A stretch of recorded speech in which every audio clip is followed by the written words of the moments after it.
Hello! For today's video, may i-flex na naman ako sa inyo. May i-flex ako sa inyong kakaibang puno. So, hindi ko alam kung meron ito sa iba't ibang lugar ng Pilipinas o sa amin lang. Baka naman siguro meron. So, hindi ko alam kung anong tawag nito sa inyo, pero ang tawag namin dito ay patabo. Ayan. So, kakaiba ang puno na ito. Kakaiba ang puno ng patabo kasi namumunga ito ng laruan. Yes, totoo yan. Namumunga ito ng laruan. So, doon sa may seawall, meron na pong puno na yan. Pero nung nangunguha po kami ng nipa, napansin ko po na meron din po pala dito banda. So, marami siyang bunga kasi doon sa may seawall, dalawa lang. So, mangunguha tayo ng bunga ng patabo. So, napakalaking bahagi ang nagawa nito sa akin nung ako'y bata pa kasi, di ba sa probinsya, hindi naman sanay na may mga laruan na magaganda, katulad ng mga manika, ng mga kotse-kotsehan. Dito sa probinsya, kung ano lang ang meron, yun ang aming pinaglalaruan. So, itong patabo na to is mind games. Yes, kasi nga, para siyang puzzle. Para siyang puzzle na bubuuin mo. Mamaya po, makikita nyo po kung ano pong sinasabi ko. So, akalain mo, dito lang kayo makakakita ng prutas na laruan. So, hindi ko masasabing prutas yan. What I mean, bunga na pwedeng maging laruan.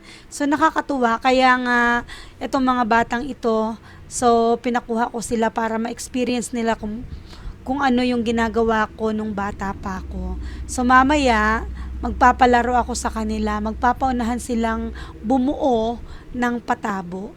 So, what is patabo? Yung patabo po sa amin, pag sinabi nating patabo, buo, bubuuin mo, patatabuin mo.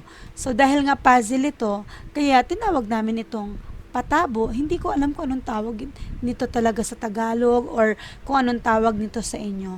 Pero sa amin kasi, patabo. So, ayan, sabi ko sa mga bata, pumili ng mas malaki. Kasi mas malaki, mas maganda. Kasi marami siyang bubuuin. Samantalang kapag mas maliit lang, mga 3 piraso lang nasa loob, napakadaling buuin. Maglalaro sila. So, may premyo yon. Kaya pinapahanap ko si Arnie. Ayan. So, nakakatuwa lang talaga, no, na makikita mo pa rin yung mga bagay-bagay na nagagawa mo nung bata ka pa, yung mga kasing edad ka pa na lang nila. 'Di ba? Masaya-saya. So, ayan, lahat sila ay meron ng hawak na patabo. So, lahat sila ay sasali. So, tuwang-tuwa itong mga bata na ito. Hindi nyo lang po naririnig yung mga tawanan nila, pero tuwang-tuwa sila kasi minute ko, nag-voice over na lang ako kasi may kumakanta, may nagwe-video okay, makaka-copyright ako So, let's go! So, ayan, pupunta tayo dun sa may tulay kung saan may malaking bato at dun tayo maglalaro para medyo malayo tayo sa mga kumakanta. Ano to siya? Wala. Hindi. Yan. At yan. Yan. Ayan. Sige, anin mo? Hindi ko nga mabuo kanina. Wait lang. So, ayan guys, ito yung bunga kanina na kinuha ni Arnie. So, isa ito sa mga laruan ko nung bata ako. Para siyang Rubik's, di ba? Pero, puzzle kasi yung Rubik's Cube. Pero ito, parang bubuuin mo lang. Kaya ang tawag dito ay patabo. Kasi kailangan mong ma-fix siya. Bunga siya buong buo. So, ito na siya kapag wala na siya sa loob. Ito siya. Ayan. Pag wala na siya sa loob, ganito na siya. So, kung napapansin nyo, bilog yan. Meaning to say, pag binuo mo to, mabibilog mo rin yan dapat. So, dito ngayon, magkakaroon ako ng challenge. Naalala ko tuloy yung pagkabata ko. Grabe, nagpapunan. Magkakaroon ako ng challenge. Paunahan silang makabuo nung patabo na bunga. So, ang gagamitin ko yung malaki-laki para hindi naman, para naman fair. Yung iba kasi, ito kasi, 3 lang siya hindi siya pwede. Hindi siya pwede. So, ang gagamitin natin, nasa na yung isa siya? Nasa na yung sa'yo? Ito to. Kung ano kaya, baka mabuang. Karne. Ayan. Ay, hinto ako.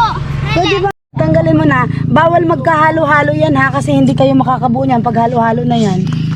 So, ipapapremyo ako ng 100. First 2 na matatapos, sila yung maglalaban dito. Tinatry ko lang. Okay? So, ito kasi kanino to? Akin yan, wala yan. Si Ryan, wala yan. Kulang. Sure? Sure kayo ha? So, Yes. wala pa. Okay, are you ready? Yes! 2, 3, go! Ayun na. Kabisado na yan ni Kuya eh. So at ayan, nagsimula na nga ang ating palaro.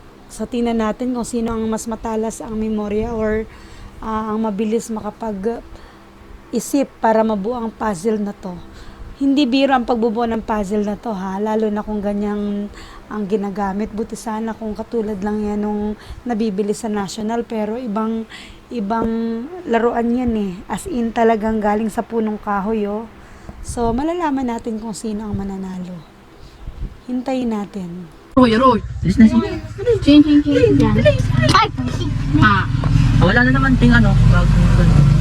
Dapat bago ulit ano. Nagpatay. Kaya gana ako. Ito mo. Ayan. Ayan. Kasalukuyan po silang bumubuo pa rin hanggang ngayon. Yun, yes. Yes. Sige, go. Sayang yung 100 oh. Are you ready? Yes. Okay, ready, get set, go! Sabi! Nakakabog ako. Grabe, dapat ino na yung maliit. Mag-cheer naman kayo kung kanina sa pula, sa stripe. Hindi naman nanalo na si Kuya. Sa pula, where's my phone? Pwede niyong sabihin sa akin, hati na lang kayo. Give up na kayo, tapos may 50 kayo na. Oo, matig 50 na sila. Masaya pa kayo. Buo na si Kinakabahan si Ernie. At ayan, nasa round 2 na tayo at hirap na hirap itong dalawang to sa pagbuo. Talagang napaka-competitive nila. Sinasabi ko sa kanila, maghati na lang sila sa 100 pesos. Kaya lang, gusto talaga nilang makuha yung 100 pesos. Surrender, bakit ang 50? Wala. Okay. So, kailangan na namin tapusin yung laro kasi masyado lang mahaba yung time namin dito. Laro ka pa sa dagat eh. Tingnan natin, tara. Masyado lang mahaba yung oras na ginugol namin dyan sa pag-abot na yan. Mahaba talaga yung time dyan. Kaya ang ginawa ko, it's a time na lang. So, tara na, sa tabing dagat tayo.